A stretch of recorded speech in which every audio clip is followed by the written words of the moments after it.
Alright students, सो इस video के अंदर में आप कुछ और ट्रिक्स देखोगे WBJE के लिए प्रीवियस ईयर क्वेश्चंस में, जिससे कि आप 40 to 50 मार्क्स आराम से बढ़ा सकते हो। ये सारे जो ट्रिक्स आप देख रहे हो ना, वो सारे मेरे दिमाग से निकले हुए ट्रिक्स होते हैं। इन्हीं ट्रिक्स को मैंने यूज किया था, जिससे कि मैं 2 बार 100+ का स्कोर WBJE में ला पाया था, जहां पर मेरी सॉल्विंग एबिलिटी सिर्फ 60-65 नंबर की थी। ठीक है, सो आप भी यहां पर कम टाइम के अंदर में स्कोर बूस्ट कर सकते हो। ध्यान से वीडियो को देखना, जो क्लिप आप देखोगे वो हमारे फुल कोर्स का पार्ट है। ठीक है, छोटे छोटे क्लिप्स मैं आप लोगों के लिए रिलीज कर रहा हूं, जिससे कि आपको आइडिया लग सके कि कोर्स के अंदर में आपको क्यों एनरोल करना जरूरी है, ताकि आपको समझ आ जाए कि अंदर जो चीजें सिखाई जा रही है वो साइंटिफिक तुक्का ट्रिक्स है, लॉजिकल चीजें हैं, जो कि एक्चुअली PYQs के अंदर में आपको सारी चीज यहाँ पे सिखाई है। राइट, कोर्स के अंदर में क्या होता है ना, अगर आप एब्सोल्यूट 0 पे हो तो आपको 50+ कैसे लाना है, फुल पेपर तुक्का ट्रिक्स का आपको यहाँ पर डिमॉन्स्ट्रेशन मिलेगा। लास्ट 3 साल के पेपर में आप 50 मार्क्स यहाँ पे मैनेज कर सकते हो। अब बहुत सारे स्टूडेंट्स होते हैं ना जो 40 मार्क्स के आसपास हैं, वो यहाँ से 80 के आसपास पहुंच सकते हैं, और बहुत सारे स्टूडेंट्स जो 60 के आसपास है ना, वो यहाँ से 100+ का स्कोर जो है मैनेज कर सकते हैं। तो आप देख लो आप किस रेंज में लाइक करते हो, आपके लिए स्कोर इंप्रूवमेंट यहाँ पर ऑन एन एवरेज 40-50 नंबर का पॉसिबल है। ठीक है, और एब्सोल्यूट 0 से 50+ डेफिनेटली पॉसिबल है। कोर्स के अंदर में प्रूवन है सारी चीजें, प्रॉपर रिस्क मैनेजमेंट के थ्रू सारे तुक्का ट्रिक्स, सारे इंटेलिजेंट गेसिंग टेक्निक्स, सारे जुगाड़ ट्रिक्स, सब कुछ कवर्ड है 20 एपिसोड्स के अंदर में। ठीक है, और इस पूरे कोर्स को आपको कवर करने में लगेगा 8 घंटा। ठीक है, 8 आवर्स का डिटेल्ड हमारे पास में कोर्स है। कूपन कोड आप यूज कर लेना TTFM 500, इससे आपको एक्स्ट्रा ₹500 ऑफ मिल जाएगा। कोई भी क्वेरी होती है हमारी टीम को आप व्हाट्सअप कर लेना, व्हाट्सअप लिंक भी आपको डिस्क्रिप्शन में मिल जाएगा। अब आप ध्यान से इस क्लिप को देखो, कुछ मैथमेटिक्स के अंदर में कुछ आप जुगाड़ ट्रिक्स देखोगे, जिससे कि आपका एक परसेप्शन चेंज होगा कि किस तरीके से आपको MCQs को जो है अप्रोच करना चाहिए WBJE के अंदर में। All the very best. जो फर्स्ट क्वेश्चन है आप देखो आपके स्क्रीन पे, WBJE 2016 में आया ये क्वेश्चन। ठीक है, 16 में या 15 में आया होगा। ठीक है, आपको लिखा हुआ दिख जाएगा यहाँ पे। तो इसमें हमारे पास में क्या है क्वेश्चन, आप देखो question 1, number of intersecting points of the conics.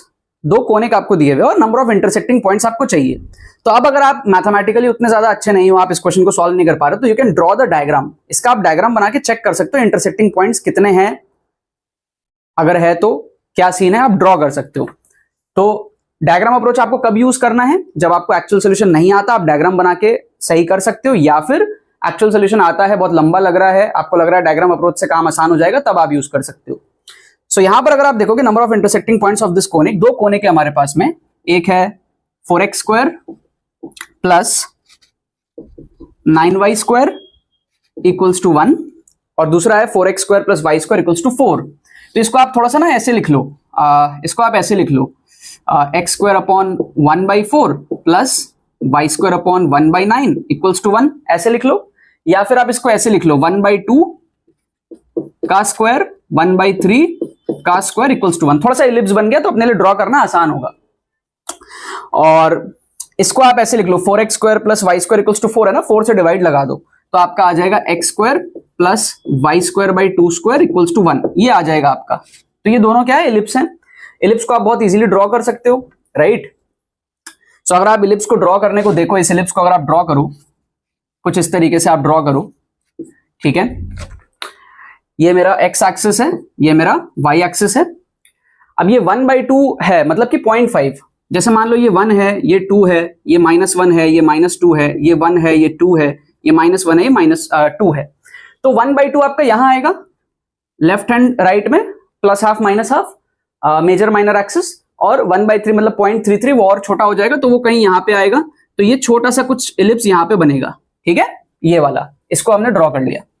इसको अगर आप देखोगे तो इसका 1 और 2 है, 1 है तो मतलब यहां पे आएगा, और 2 है तो मतलब यहां पे आएगा। तो ये इलिप्स जो है ये कुछ ऐसा बनेगा। तो आप क्लियरली देख सकते हो कोई इंटरसेक्टिंग पॉइंट है ही नहीं, कोई इंटरसेक्टिंग पॉइंट है ही नहीं, तो आपका आंसर हो जाएगा डी ऑप्शन, 0। ठीक है, डी आपका आ जाएगा आंसर, विच इज 0। तो अगर हमको सॉल्व करना नहीं आता था तो भी हमने डायग्राम बना के इस क्वेश्चन को उड़ा दिया, without actually solving this question. ठीक है, इसको कहते हैं डायग्राम अप्रोच। फोकट के हमको यहाँ पर नंबर मिलते हैं। इसको आप देखो, क्वेश्चन नंबर 2 फिजिक्स का क्वेश्चन है 2018। सो इसमें क्या है कि आप अगर एक्चुअल मेथड से सॉल्व नहीं कर पा रहे हो तो आप जुगाड़ लगा लो, अलग अलग हिट एंड ट्रायल कॉम्बिनेशन देख लो ड्रॉ करके। सो यहाँ पे 100, 200, 300, 400 है, इससे आपको कंफ्यूजन होगा, तो आप उसके बदले क्या करो, 1, 2, 3, 4 ले लो, और फिर ऑप्शंस में 210 के बदले 2.1 आ जाएगा, 240 के बदले 2.4 आ जाएगा। इस तरीके से आसान हो जाएगा। ये सब हैक्स मैं आपको बता रहा हूं काम रहने के लिए पेपर में। सो आप यहां पर क्या करो, ऐसे देखो 1 2 3 एंड 4, ठीक है। यहां पे हमको रेजिस्टेंस देखना है, समझ रहे हो, इस तरीके से, कुछ इस तरीके से आपका यहां पे सीन बन जाएगा, राइट। तो इसका क्या होगा, 1 और 2 मिला के 3 आएगा और 4 और 3 मिला के 7 आएगा, ठीक है। ये दोनों रेजिस्टेंस और दोनों पैरेलल में है, तो R1 R2 upon R1 plus R2 that will be 21/10, R1 R2 7 into 3 divided by 7 plus 3, so this will be 21/10 which is 2.1. 2.1 option में है, बट हमको पूछा है मैक्सिमम क्या पॉसिबल है, ये देखना है। तो और एक दो कॉम्बिनेशन लेके आप देखो, ठीक है, और एक दो कॉम्बिनेशन लेको। जैसे आप क्या ले सकते हो, थोड़ा सा इंटरचेंज कर लो। आप क्या करो, 1 और 3 यहां ले लो, इसको 2 ले लो यहाँ पे, तो ये हो जाएगा आपका 3 और 1 4, और ये हो जाएगा 4 और 2 6, तो आपका क्या हो जाएगा 4 और नीचे आ जाएगा 6, ठीक है, दोनों सीरीज में और फिर फाइनली पैरेलल में। तो 6 4s are 24 upon 6 plus 4 is like 10, तो दिस विल बी 2.4, ये आया था 2.1, तो 2.1 से बड़ा ऑप्शन मिल गया 2.4। ऐसे थोड़ा बहुत हिट एंड ट्रायल आप कर लो, ठीक है, थोड़ा बहुत आप हिट एंड ट्रायल कर लो। जैसे आप क्या करो, थोड़ा सा और चेंज करके देखो, 4 को यहां भेजो, 3 को आप यहां लाओ, तो आप देखो क्या आएगा, 4 + 1 5, 3 + 2 5, 5 और 5 पैरेलल में, that will give us 5/2 which is 2.5, तो 2.5 भी आ गया। ऐसे करके आप जब देखोगे तो इससे बड़ा आपको नहीं मिलेगा, ठीक है, 3 आपको नहीं मिलेगा, ठीक है, क्या आपको बात समझ में आ रही है, ठीक है। 3 से छोटा ही होगा, क्योंकि आप करके देख लो, और भी कुछ कॉम्बिनेशन करना है। आप मान लो 3 को यहां भेज दो, 2 फिर भी सेम रहेगा, ठीक है, these are the possible combinations. 2 को यहां भेज दो तो भी सेम रहेगा, 6 और 4 ही आएगा जो ऑलरेडी आ चुका है, इस तरीके से आपको मिलेगा। सो आप यहां पर ऑप्शन डी को मार्क कर सकते हो, विच इज 250। हमने हंड्रेड्स के टर्म में नहीं किया ताकि हम पजल ना हो, हम घबराए ना, 100 को देख के फिर कैलकुलेशन बहुत लंबी पड़ जाएगी। मैंने 100 को 1 ले लिया, 200 को 2 ले लिया, उस तरीके से ऑप्शंस में भी मैंने डेसिमल में देख लिया, right. These are the hacks. Question number 3 आप देखो, ये भी 2018 का है। इसमें क्या कह रहा है कि भाई पहले जो सीन है उसको देखो, पहले क्या सीन था, कुछ इस तरीके से हमारे पास में था, राइट। और एक सर्कल था, उस सर्कल का सेंटर देखो क्या है, 2,3, -g, -f, सेंटर देखोगे -4x -6y का 2,3 निकलेगा। तो पहले जो सेंटर था वो था 2,3। अब क्या किया गया है, डायरेक्शन को चेंज नहीं किया, एक्सिस को जो है, एक्सिस का जो मतलब ये एक्सिस था पहले, इस पूरे को उठा के इसका जो ओरिजिन है ना, इसको इसके ऊपर रख दिया गया, ठीक है। तो अब जब इसको इसके ऊपर रख देंगे तो स्टैंडर्ड सर्कल बन जाएगा ना, समझ रहे हो आप बात को। भाई ये सर्कल का सेंटर था पहले, जो भी सर्कल है, मान लो ऐसा सर्कल है, ठीक है। अब मैं अगर एक्सिस को उठा के एक्सिस का जो ओरिजिन है उसको इसके ऊपर प्लेस कर दूं, तो this will become a standard circle, क्योंकि अब नया ओरिजिन ये है।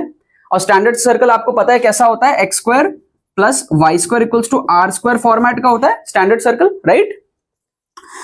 सो अब आप देखो कौन कौन से ऑप्शंस उस फॉर्मेट के हैं। पहला ऑप्शन तो आप वैसे ही एलिमिनेट करोगे क्योंकि उसमें रेडियस नेगेटिव है, x² + y² + 4 = 0, मतलब इक्वल्स टू -4 आ जाएगा। तो रेडियस का स्क्वायर कभी भी नेगेटिव में होगा, r² कभी नेगेटिव में होगा, तो पहला ऑप्शन तो वैसे ही नहीं हो सकता। दूसरा ऑप्शन हो सकता है, और लास्ट ऑप्शन हो सकता है क्योंकि वो दोनों स्टैंडर्ड फॉर्म में है। ऑप्शन सी नहीं हो सकता, राइट। सो ऑप्शन सी नहीं हो सकता, तो उसको भी हटाओ। बी और डी में से आपको देखना है, रेडियस मैच कर लो आप। तो पहले जो हमारे पास में सर्कल का इक्वेशन था, x² + y² -4x -6y + 9, उससे सर्कल का आप रेडियस निकाल लो। अगर वो 2 आ रहा है तो ऑप्शन बी होगा, और 3 आ रहा है तो ऑप्शन डी होगा, ठीक है। तो रेडियस हम निकाल लेते हैं, √g² + f² - c से। सो √g² will be 2 2 4 + f² will be 3 3 9 minus c will be -9। सो आप देख सकते हो यहाँ पर √4 आ रहा है जो कि 2 है, तो रेडियस आ रहा है 2। रेडियस का सर्कल का तो कोई चेंज हुआ ही नहीं ना, सर्कल का रेडियस तो वही रहेगा, सिर्फ इक्वेशन चेंज हो जाएगा बिकॉज हमने एक्सेस को शिफ्ट कर लिया है। तो रेडियस 2 के बराबर आएगा जो कि ऑप्शन बी में है। So option B has to be the correct answer, not option D. ये भी एलिमिनेट हो गया, समझे। सी को हमने एलिमिनेट किया क्योंकि वो स्टैंडर्ड फॉर्म में ही नहीं है, इक्वेशन जनरल फॉर्म में है, right. Standard form is this, general form is x² + y² + 2gx + 2fy + c = 0, ठीक है। when the center of the circle becomes origin पे जब सेंटर आ जाता है, it becomes a standard circle, क्योंकि वहां पे gf वो सब 0 हो जाते हैं, राइट।